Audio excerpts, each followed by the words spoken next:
Hi everyone, welcome back to Dynamic Sport Adventures Wilderness Survival Series. Been requested several times, even though there's a ton of videos out on YouTube about making char cloth, how to make char cloth. Typically I use my little stove here. You can use a fire pit or outdoor fire, and typically I actually use old t-shirts, cotton, to make my char cloth. Today I'm going to try using some blue jean material. Had some faded old blue jeans that are ripped up and worn out, so I cut them into strips, and then I cut them into about 1 by 1 or so squares. Again, you can use cotton t-shirts, cut them up into squares. You can use wick material, cotton wick material. Those will all make excellent char cloth, but what you need to have is a tin, which you'll see is I use this tin quite a lot for making char cloth. I am actually getting low on char cloth, so I'm going to make some char cloth out of blue jean material, cotton blue jean material today, denim. And you need to have a hole in it for venting.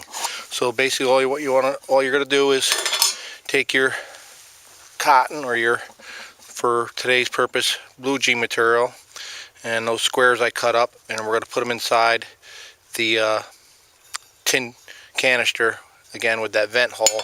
It'll leave them loosely in there, and then I want to cover that with my cover. Again, it has a vent hole. I have my propane little stove here. Again, you can use an open fire, you can use other methods, and you definitely want to do it outside. And you definitely want to be careful. The tin's going to get hot. You don't want to burn your hands. Again, this is for demonstration purposes, at your own risk. If you want to try it, you're on your own. Be careful, don't start a fire. And what I'm going to do is, once I get the char cloth made, I have a little tinder nest with some oakum and sawdust over there, and a flint and steel here, and we'll see if we can get a piece of that char cloth going to show you a demonstration on that. And we'll transfer that to that tinder nest and get a little fire going out of that if everything works out right. So let's see if I can get my stove going. I'm using my ferro rod. This is a ferro rod that's one of my favorites. Ultimate Survival Technologies striker. So all you're going to do is, now you have that tin filled with your cotton material or your denim, blue jean material, and you're going to put it inside that tin, and you're going to put the tin on top of the fire. Eventually you'll see smoke start coming out of that hole, venting. Once you see it stop smoking, you want to shut the fire off and then let it cool down, and we'll see how our denim come out. Again, this is very smelly. You don't want to do it anywhere near indoors or garage, or even close to a shed or anything. Keep it outside in open air so you can vent the smoke away, and be very, very careful. So let's see if we can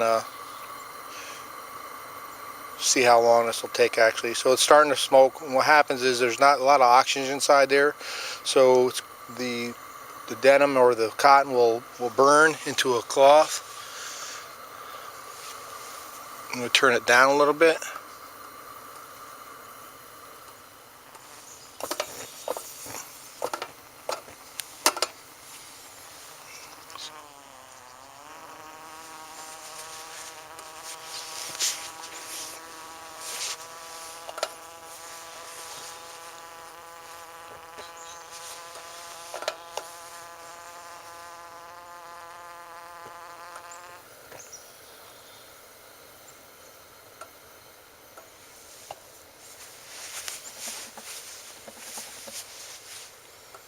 So you can see how much it's smoking.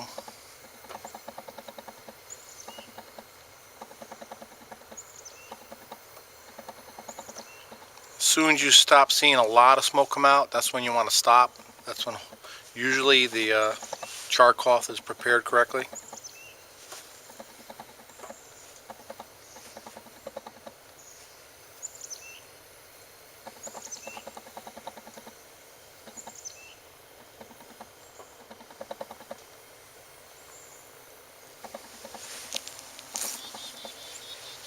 Now you can start seeing how that smoke is starting to die off a little bit.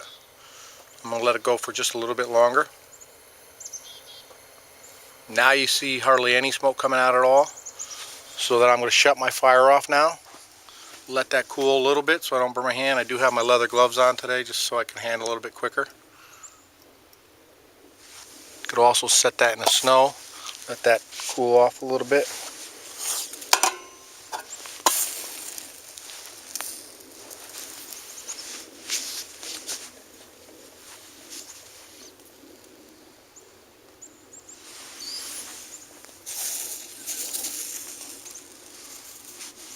You know, when you're doing this, you don't have to rush it off the stove. Actually let it cook, shut it off, and just let it sit there. Go do some chores or about your business and let that cool off so you don't get burned.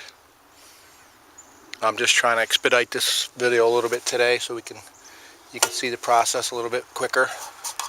So that's what, now the jean material obviously look like that in little squares, and that's what it looks like when it turns into char cloth. So I'll take a little piece out and it becomes feathery light, and we'll see if we can get that to catch a spark on with our flint and steel. So when we're doing flint and steel, we actually going to take our edge of our flint. We want a sharp edge where we can use a striker, and we're going to strike down along the edge of that, and hopefully you can see that spark. One of the methods we use to do that, you can direct the spark down, or we can try to hold the actual char cloth along that edge so it catches a piece of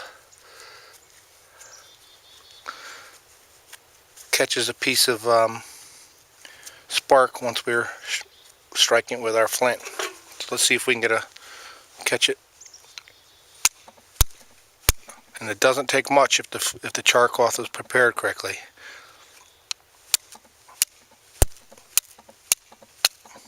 And you can see that actually caught right there. Hopefully you can see that. A couple strikes.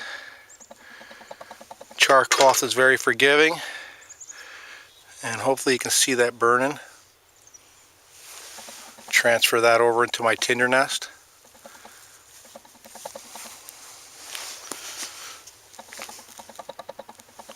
Blow on it gently.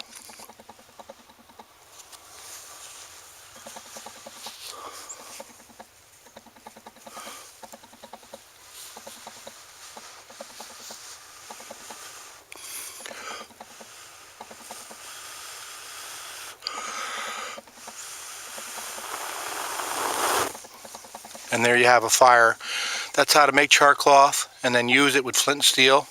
There's other methods that we use it char cloth for, fire pistons, just about any kind of fire. You can see how quickly a char cloth ignite. So I hope this helps and answers some of the questions that we had asked us on our YouTube page. And get outdoors. Happy hiking. Thanks for watching.